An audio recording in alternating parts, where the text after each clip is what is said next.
So we'll start the next session with a keynote speaker from Aalto University. He is a lecturer in entrepreneurship, Apurva Ganoo. Please give a big round of applause for him. Thank you.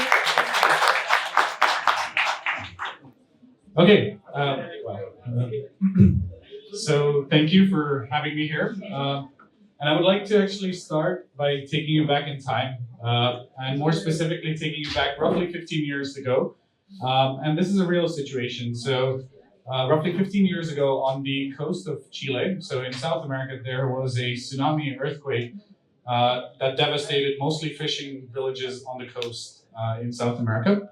And there was an architect who was from Chile, a very celebrated architect called Alejandro Aravena, who was given the task by his government to rebuild these towns.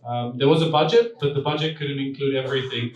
And this was housing mostly for the fishermen and people who were on the margins and marginalized contexts. So he had a budget, but not for everything. And he actually asked this question from the residents who would take these houses, and I'm going to ask you the same question now.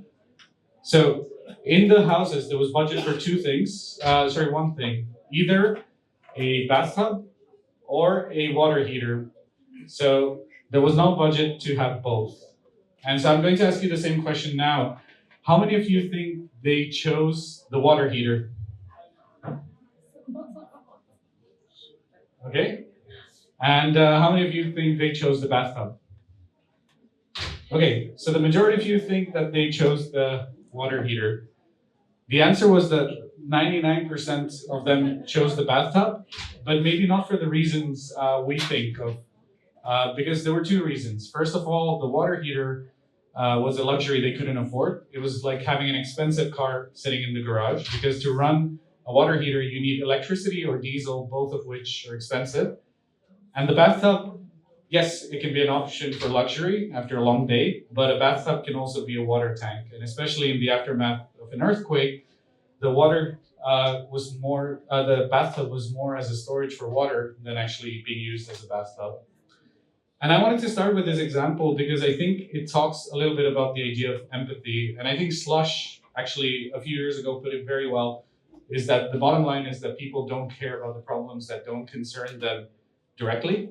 So empathy is something that takes an active effort, and especially from entrepreneurs who want to be change makers, it doesn't happen naturally. It takes active effort in being able to put yourself in the shoes of these individuals as well.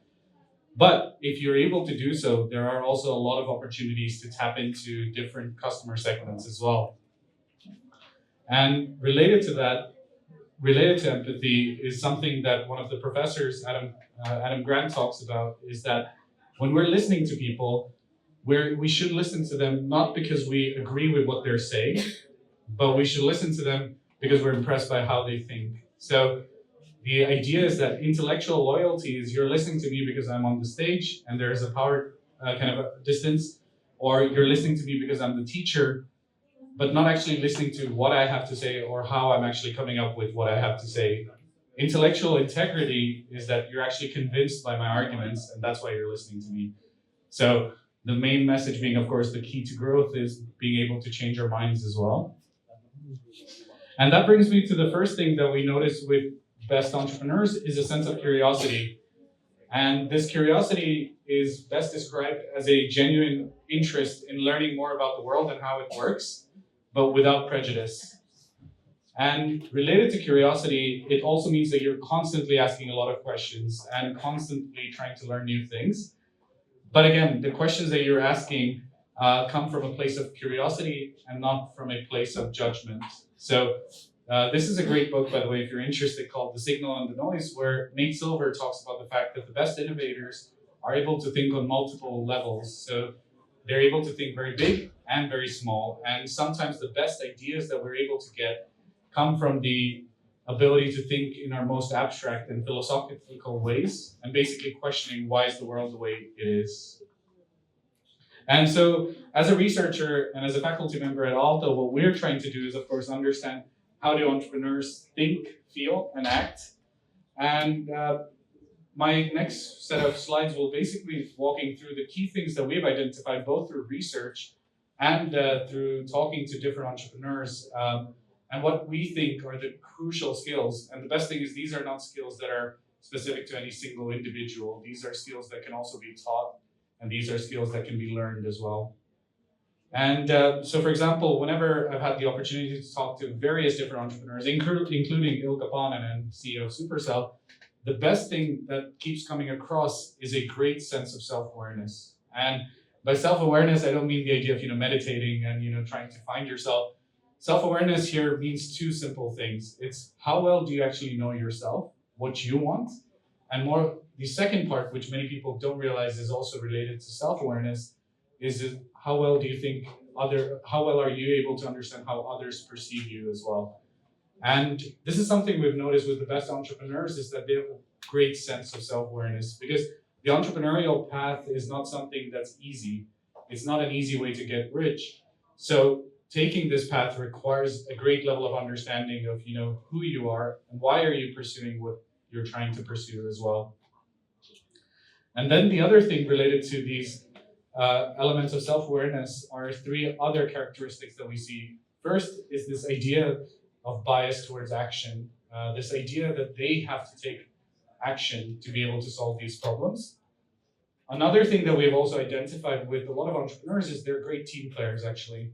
They also are able to lead teams, but some of the best entrepreneurs are also some of the best team players. And that's one of those things research highlights, is actually that yes, more and more you might see solo founders, but the best founders tend to be in teams, actually. And for example, some of the biggest investors will not invest in solo founders. But then the last part, which is more through, I would say, talking to different entrepreneurs, what we have noticed is that why they take the path of an entrepreneurship is because they feel like this is the best way they can make a difference to the problems that they want to tackle. So it doesn't mean that they're tackling it in a holistic way, they're solving all the problems in the world, but for the problems that they care about, entrepreneurship provides a way to be able to tackle them in a more direct manner as well.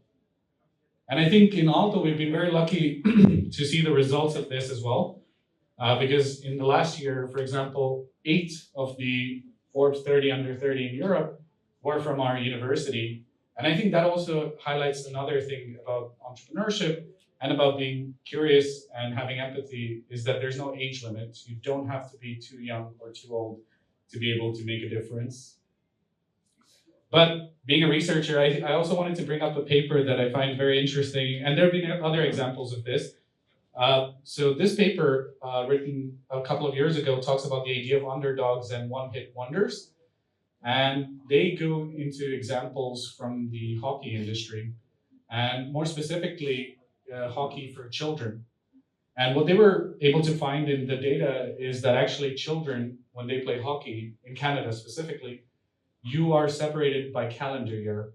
That means that a child born in January has to compete against a child born in December, and he will, of course, have a much greater advantage, because when you're younger, that's almost a year's head start in terms of growing physically. So what you notice is that actually these kids who are born in October to December tend to not actually be great players, and oftentimes don't represent holistically in the charts when they're kids in hockey, because constantly they're facing up against bigger, stronger players because of a very simple fact that they have no control over, which is the calendar year and when they're born. But what's interesting is that despite this early failure, what you notice is that actually in NHL is that the highest paid players tend to be from the October to December category. So what they were able to identify is that because of these early failures, so to say, and these early struggles, the same athletes, the same kids who found it harder when they were kids, had then become resilient and being able to become the better players and actually have an overrepresentation in the NHL in terms of the highest paid players. So I think that's also an interesting element to think about with entrepreneurship, is that an early failure is not actually a guidance of anything. It's actually sometimes that early failures could be a signal for future success. And the other thing related to that is also that entrepreneurs do not fall into one simple category. There's no one type of entrepreneur. So You probably have read this very famous Steve Jobs quote, which is about the idea that here's to the crazy ones, the misfits, the rebels, the troublemakers. They think differently, they're the ones who see things differently. They're not fond of the rules, they have no respect for the status quo. You can quote them, disagree with them, glorify or vilify them. And that's also true. We've noticed that many of these entrepreneurs tend to be people who don't necessarily fit into categories that we necessarily have today. But like I mentioned, one thing that does set them apart is that despite all these differences, there is this idea of taking action. And I don't mean by this having success. It's more that by taking action, you can actually start to solve the problems. And I wanted to take an example that probably everyone in the audience is familiar with, which is Slush. Slush today looks something like this. You know, you have 20,000 people flying from all over the world, probably the highest kind of amount of VCs, and I think something like 4 trillion in assets under management in one weekend in Helsinki. It looks amazing today. But when Slush started, it was something like this. It was probably around the size of this summit. But the vision was always there to make Slush into something great. But they didn't let that big vision stop them from even starting in the first place. Because the first few Slush looked like this. It probably was smaller than the size of this event as well. But they had a few principles that they kept in mind related to making Slush into the event that it is today. And I actually just stole their values directly because I think they're pretty good. The first one is being curious. And again, to summarize what I mean by curiosity is the idea of asking stupid questions, but not from a position of trying to prove others wrong, but actually genuinely trying to learn more about the world. Trust by default. I think this is something I've noticed myself being a student at Aalto and then also later actually now working in Aalto, is that by trusting students, it's more of a signal to them. Today's students at Aalto are able to do amazing things, not because we are training them to be different, it's just by trusting them and giving them the power to take action themselves as well. World-class standards. Again, I think Slush, when it first started, looked very different from what it is now, but they always had this vision that it had to be the coolest thing taking place in November at the worst time of the year. And that connects to the idea of crazy ambition, and more, I think, for startups, the idea of caring deeply, because I think the best entrepreneurs that we often talk to are the best problem solvers as well. And of course, the nice thing is what it could do is become a virtuous circle. And related to that, I wanted to take another quote from Adam Grant, which is that changing your mind is not a sign of losing integrity. It's often a mark of gaining wisdom. So realizing you were wrong does not mean you lack judgment, it means you lack knowledge. And why I wanted to bring that up is also the entrepreneurial path is filled with failures. But that doesn't mean that you should stick to what you've tried before and keep failing again. The idea is that the best entrepreneurs are also able to learn from the failures, but of course, first of all, accept failures as part of the journey. So the idea is that failures is something that will come up no matter what, and it's not something you can predict, but definitely something you're able to learn from. And then of course, it can create something magical as well. So talking about bias towards action, it sounds very abstract, but I wanted to give a very simple example, and I think you may notice it very quickly as well. So it can start with a very simple example. So we all know Nike. So I think what I want you to do is imagine if Nike was running a school, how would that school look like? I'm guessing some of you already have ideas for what that might look like. It might be better, it might be worse. Maybe the standards drop, maybe the standards get even higher. But probably each one of you has an idea of a very concrete action that could make a school run by Nike a reality. And again, this is just an example. You can take whatever company you want. But the idea is to showcase that creativity is not limited to the artist. Creativity is something that you can actually have by actually using different ways of metaphors. But the other thing I wanted to point out is that many of you have ideas probably if Nike was running a school, how would it look like? But most of us stop there. Most of us would not take that action into creating what is the first version of this that might, what it might look like. And something that we do in entrepreneurship and also in education is we do what we call pilots. And I think for me, pilots, the official definition is a preliminary experiment, trial, or test. But for me, by calling it a pilot, you're giving yourself the permission to fail, so as long as you're learning from it. And I've been guilty of a lot of failures with entrepreneurship education, but by calling it a pilot, I take away the risk associated with the idea of being a failure. But more importantly, by calling it a pilot, you're putting in oftentimes different mechanisms so that you can learn from the failures that you may experience as well. And that actually connects to a theory that we talk about in research called that failures is not one definition. We have something called intelligent failures as well. And the simple definition is that intelligent failures are something you're able to learn from. And so the main idea is that when, especially as an entrepreneur, there's many failures along the way.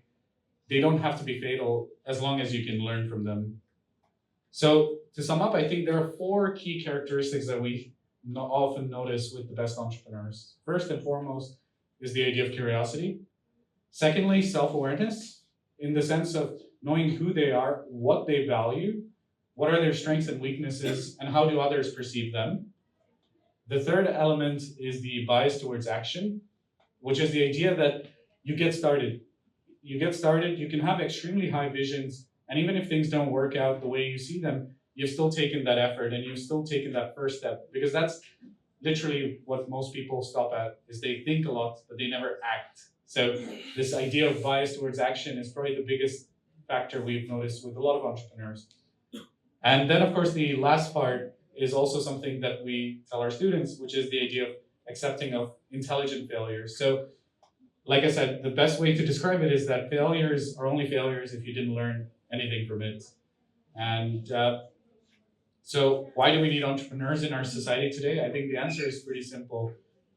We have a lot of challenges that we need to tackle, and we have less and less time to do so. Entrepreneurship, and more importantly, the best entrepreneurs could be our way to be able to tackle these problems, because they are often self-aware. They know why they're getting into this journey.